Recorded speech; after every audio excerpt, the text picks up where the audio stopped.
RPGs were thriving in Japan in the early 1990s, but they were still finding their audience in North America. Typical RPGs in the West were darker and focused on roaming, realism, and game mechanics. Enter Shisato Itoa, who looked to flip the script with his Mother series. Itoa was a copywriter in the 80s, and while visiting Nintendo, he had the opportunity to pitch his idea for a role-playing game set in contemporary times to Shigeru Miyamoto himself. While Miyamoto was originally hesitant, he eventually gave the green light to Itoa to create his first game, Mother. Released in Japan on July 27, 1989, Mother received praise for its parody of the RPG genre, but was found to be a bit unbalanced and unpolished in mechanics. Still, it was successful enough for Nintendo to want a sequel. Over the next 5 years, Itoa developed what many consider one of the greatest games ever made. Earthbound was developed by Ape Inc. and HAL Laboratories, and published by Nintendo. It was released in Japan in August of 1994 as Mother 2: Gygus Strikes Back, before making its way to North America in June 1995.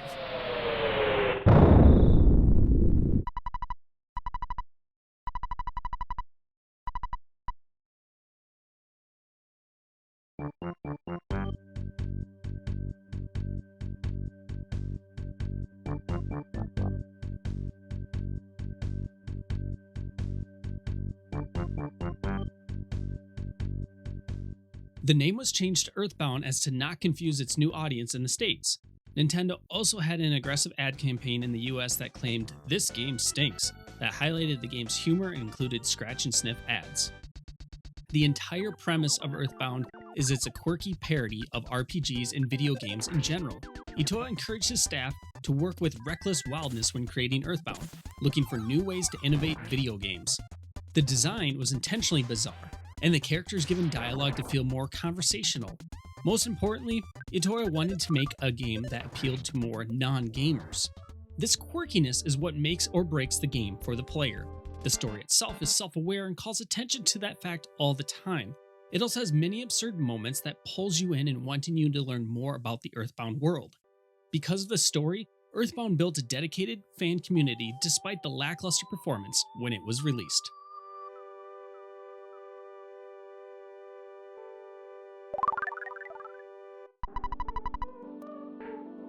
Earthbound picks up right after the events of Mother.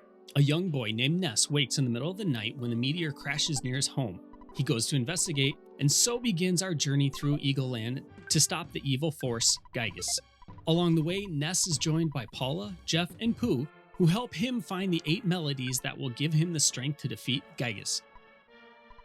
Earthbound's gameplay is a mix of traditional RPG elements and a few new creative ideas. Instead of random battles, enemies appear and you can actually choose to do battle or try to avoid them. Depending on how leveled up you are, the enemies will either rush you or run away. You also have the ability to sneak up on your enemies and gain a first strike, but you need to be careful because they can do the same. The enemies can also pile on for a brief moment before the battle starts, meaning you can go from fighting one enemy to multiple enemies. Finally, as you level up, you can win automatically against weaker opponents, giving you the ability to grind without having to waste time in battle. Once in a battle with an enemy, the screen changes and you see your opponent on screen. This is where Earthbound really drags, as you are in for a text fight. You don't physically see your characters, you don't see your enemies' hit points, and the animations are simply flashes and sound effects. You can attack with your character's weapons, use psi powers, or an item you picked up throughout your journey, but for the most part you'll just be using the same standard attacks over and over. Earthbound does not do a great job of mixing up the battle tactics between enemies, with the only real challenges being the boss battles. This makes battling a monotonous slog that has you smashing the A button to speed up the process. You'll also be pounding on the A button because of the rolling hit points. During battle, as you take damage, your health counter starts rolling down. This gives you the opportunity to heal characters before their health runs out, or even ending the battle before you faint. I actually did enjoy this aspect of the battle as it added some tension and a bit of strategy. Do you spend time trying to save a friend? Do you try to finish off your enemy and heal outside of the battle?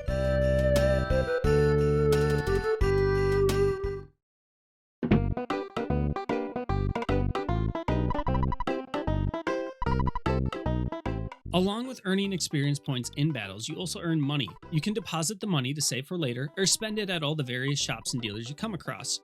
You'll want to spend or deposit the money as much as you can, as should you lose all your HP, you'll lose half of the cash you have on you when you are revived. When shopping for items, you'll often find vague descriptions. While some may find this as a fun mechanic to explore and try out items, I just found it to be annoying. I don't want to find out in the middle of battle if an item is going to be useful or pointless. The game does try to help in stores by highlighting which weapons and armor would be an upgrade to what you currently have equipped. However, it doesn't always tell you about any disadvantages you may incur. For example, I had upgraded one of my bats for Ness because it showed I would see a huge increase in power. However, it neglected to say that I would also see a dramatic decrease in my hit percentage. Because I had sold my previous bat, I was stuck missing on attacks 3/4 of the time, which led to many battles lasting longer than what it would have been had I not quote-unquote upgraded. The game did come with a player's guide when it was released, which highlights all of the necessary info to make a decision, but should you not have access to the guide, you're completely in the dark. The journey to defeat Gygas is a fairly straightforward affair. You arrive to a new town, solve whatever problem is troubling said town. You meet a few new strangers, they send you on some quest, you pick up random items you only use once, fight the boss, move on to the next town. Normally I wouldn't complain about such a setup, but the problem is the amount of enemy encounters you must endure during the journey. At first you'll feel a bit underpowered during the battles, but once you are powered up enough, you just wish it was over before it starts. Many times I'd have to enter a battle only to defeat the enemy before they could even get a hit in. With the game giving you the ability to skip battles against overmatched opponents, this really felt like a waste of time, especially in the later levels. It also doesn't do a great job of teaching you how to use your variety of attacks and side powers. More often than not, a standard attack was good enough to get through the battle. It isn't even until you collect all the melodies that you really need to start using your side powers. A good game would actually teach you the importance ahead of time and encourage you to use it early and often.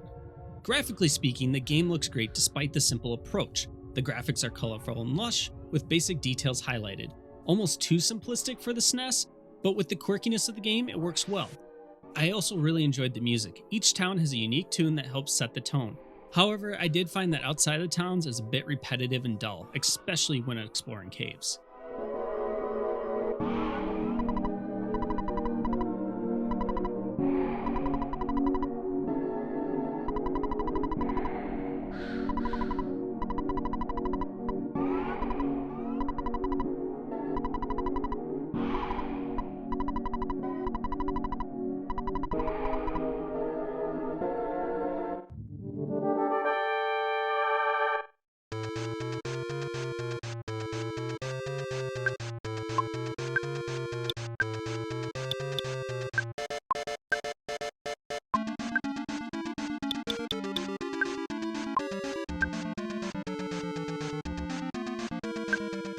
So is Earthbound one of the greatest games ever made? I can understand the love for this game. Itoa crafts a fun and a crazy story. Unfortunately, it is hard to look past the simplistic and boring gameplay. The story kept me interested in the game, but it was such a slog from start to finish. Trying to play Earthbound for more than 30 minutes at a time was torturous, made even more painful when you finally get a chance to save. You have to make several calls and endure pointless and repetitive conversations before shutting the system off.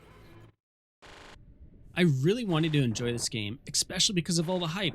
One of the biggest reasons I lined up at a Target on launch day for the SNES Mini was to finally play Earthbound. Itoa wanted Earthbound to be a universal game that anyone could pick up and enjoy, but in doing so, he overlooked basic game functionality.